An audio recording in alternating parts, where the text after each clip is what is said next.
এই ছবিটা দেখে অনেকেই জিজ্ঞেস করেছেন এটা কি। এটা আসলে পটল ভাজা।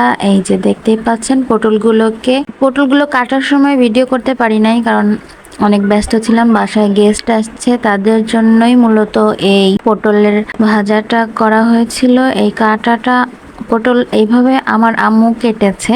যদি আপনারা বলেন বা দেখতে চান তাহলে পটল কাটার একটা ভিডিও দেওয়া হবে পরবর্তীতে। যদি আপনারা দেখতে চান কমেন্ট করে অবশ্যই জানাবেন। তো পটলগুলোকে কেটে লবণ হলুদ মাখিয়ে দেখেন ভেজে নেওয়া হয়েছে। ভাজার পরে ঠিক এই যে এরকম একদম পাতার মতোই লাগছে, অনেক সুন্দর লাগছে, যার কারণে আপনারা কেউ চিনতে পারেন নাই। পটলগুলো ভেজে নেওয়ার পরে এই যে কাঁচা মরিচ আর পেঁয়াজ ভাজা হচ্ছে তেলের ভিতরে, তারপরে লবণ আর হলুদ দিয়ে নাড়াচাড়া দিয়ে ভেজে নেওয়া হচ্ছে। এটা ইলিশ মাছের সাথেই দেওয়া হবে। ইলিশ মাছগুলো আগেই ভাজা ছিল, ইলিশ মাছ আর ভাজার ভিডিওটা করা হয় নাই, আগে ভেজে রাখা হয়েছিল। এখন শুধু ইলিশ মাছের সাথে পটলগুলো কাঁচামরিচ পেঁয়াজ ভেজে মিশিয়ে নেওয়া হচ্ছে।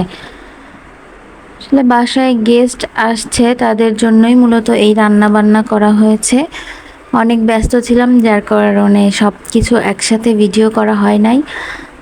তো এইভাবে এখন আস্তে আস্তে করে পটলের সাথে মাছটা আর পেঁয়াজ মরিচটা চুলার আঁচ একদম কমিয়ে দিয়ে তারপরে মিশিয়ে দিয়ে এই যে নামিয়ে নিচ্ছি। দেখেন একদম রেডি হয়ে গিয়েছে পটল আর ইলিশ মাছ ভাজা।